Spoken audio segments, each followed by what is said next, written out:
Бывало у тебя так, стоишь в храме или на служении, вокруг разливается благодать, хор красиво вытягивает «Свят, свят, свят», ты вроде бы весь погрузился в вечность, и вдруг в голову врывается мысль настолько дикая, нелепая и постыдная, что хочется провалиться сквозь пол прямо там, где-то между вторым и третьим рядом, желательно сразу в подвал. Поздравляю! Выдыхай. Ты не бракованный христианин, твоя прошивка в норме, и ты совершенно точно не один такой в этом огромном мире. Вчера вечером я решил помолиться серьезно, так по-взрослому, с максимальной концентрацией. Телефон сослан в другую комнату, свет эпично приглушен, Библия открыта на нужной страничке. Закрываю глаза, настраиваюсь на святое, жду небесных откровений, и тут в мой мозг выдает: «О, кстати, а помнишь ту дурацкую рекламу шампуня с 90-х? Ну, ту самую с поющими дельфинами. Давай-ка прокрутим ее в раз 15 в голове подряд». Чтобы я уж точно не заскучал, щедро подкидывает сверху старую покрытую мхом обиду на соседа, который уже третий год бессовестно паркуется на моем месте. Я честно закрыл Библию, тяжело вздохнул и подумал: ну какой из меня верующий? У нормальных-то христиан в голове, наверное, круглосуточно звучит тихий колокольный звон, порхают ангелы и сами собой цитируются псалмы на языке оригинала. А у меня тут шумный филиал рекламного агентства с элементами криминальной драмы из-за парковки. А через день одна очень благочестивая женщина из нашей общины, знаете, этот особый елейный тембр голоса, в котором забота смешана с постановкой медицинского диагноза, сказала мне с легким вздохом: «Ты просто мало молишься, брат. Если бы вера твоя была настоящей и глубокой, у тебя в голове был бы только абсолютный мир». Знакомо? Может, и тебе прилетали такие духовно-бронебойные советы. Может, ты и сам себе регулярно читаешь эту суровую лекцию каждую ночь, глядя в темный потолок. И она ведь сказала это не со зла, не чтобы добить. Она, правда, искренне так думает. Но после таких напутствий ты выходишь из церкви не с миром на сердце, а с четким ощущением, что тебе только что торжественно влепили духовный неуд в зачетку. И вот ты уже железобетонно убежден: я какой-то бракованный неправильный верующий, моя святость сломалась, несите новую поскорее. А теперь давайте нажмем на паузу, это действительно важно.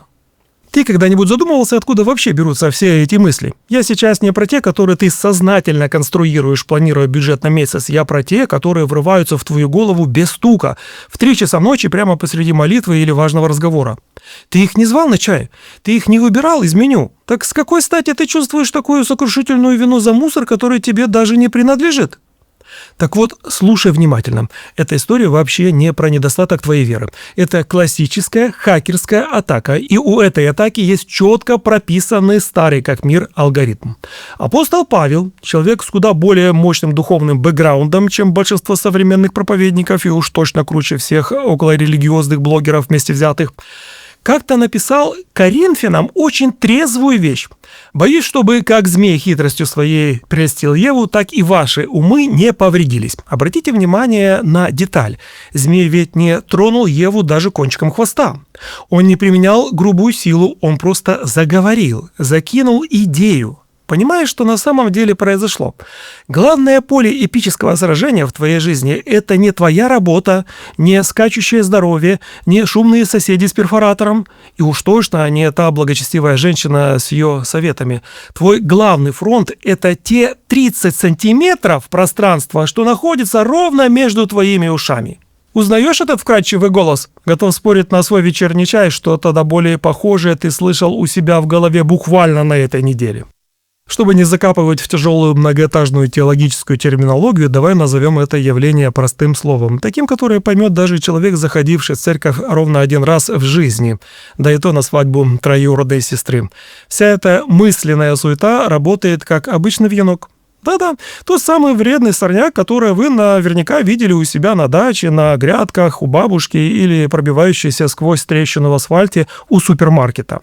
С виду тонкая нежная зеленая ниточка, самоочарование и безобидность. Но дай ей 1 лето, и она беспощадно обовьет забор, задушит кусты любимых роз и вообще захватит все, до чего только сможет дотянуться. Вьюнку совершенно не нужна заботливо распаханная грядка с элитными удобрениями. Ему не нужны пригласительные билеты, хватит одной крошечной волосяной трещины в асфальте. И через нее он триумфально выбирается на свет, а через пару недель уже нагло полезет по кирпичной стене соседского дома.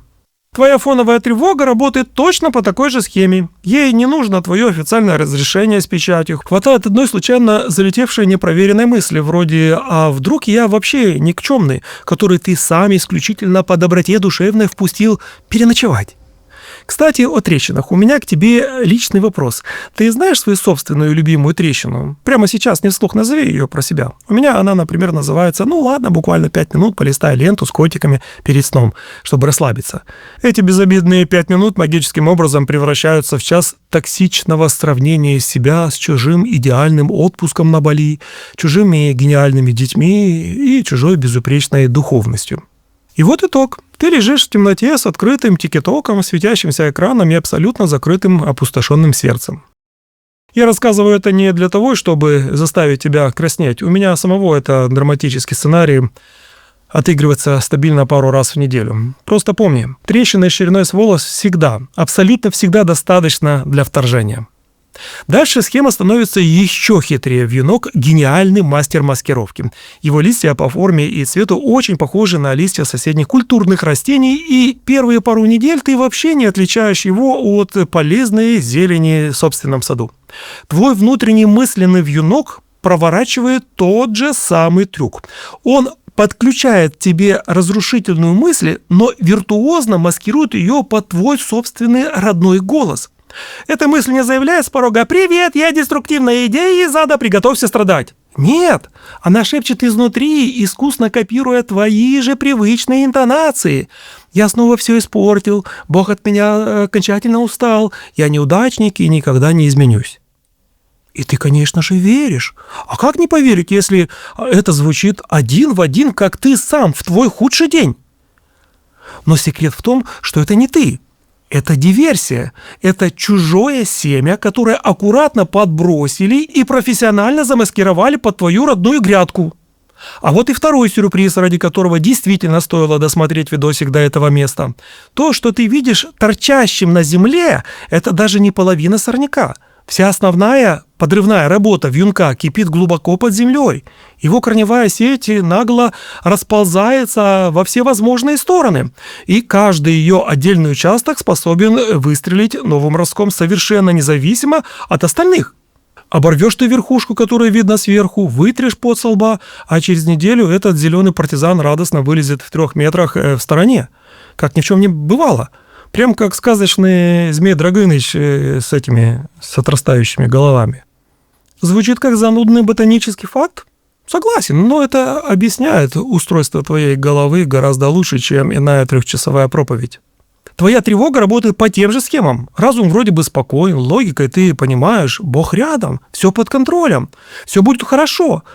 Но вот этот корень старая обида или корень паническая тревога живет как будто автономно от здравого смысла и включается по щелчку.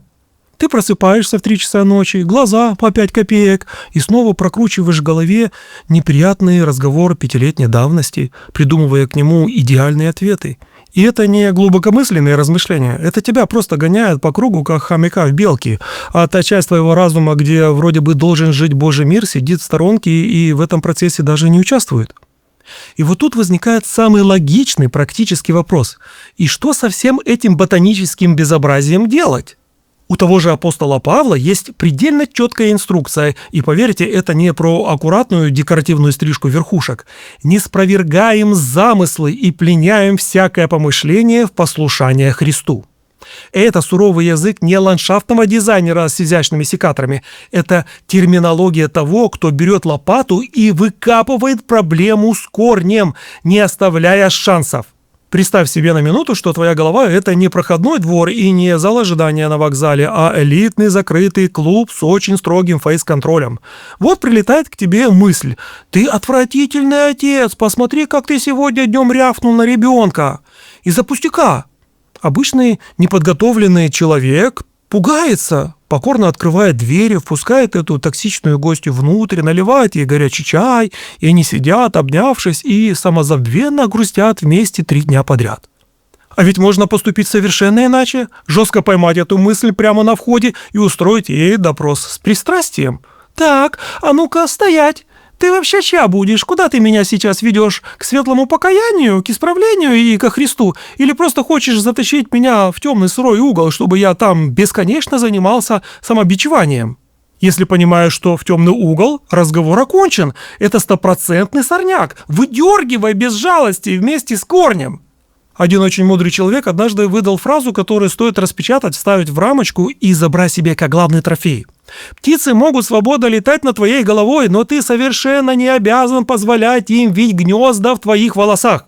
То, что дурацкая мысль просто пролетела мимо, это вообще не грех. Это обычный транзитный рейс. Грех и проблема начинаются ровно в тот момент, когда ты заботливо предложил ей пустить корни в твоей голове. Бог поступает с тобой не как придирчивый налоговый инспектор с лупой. Он бережный садовник, который аккуратно вычищает сорняки, чтобы на освободившемся чистом месте посадить нечто новое. Тот самый мир, который, как сказано, превыше всякого ума. И это не просто тупое отсутствие мысли в стиле дзен. Это живое присутствие того, кто неизмеримо сильнее любой твоей тревожной мысли. Так что если кто-то снова попытается сказать тебе, что настоящие прокачанные верующие никогда не тревожатся и не сомневаются, просто перешли ему это видео. Или отправь его тому другу, который сейчас молча съедает себя изнутри и думает, что он один такой безнадежно заросший сорняками.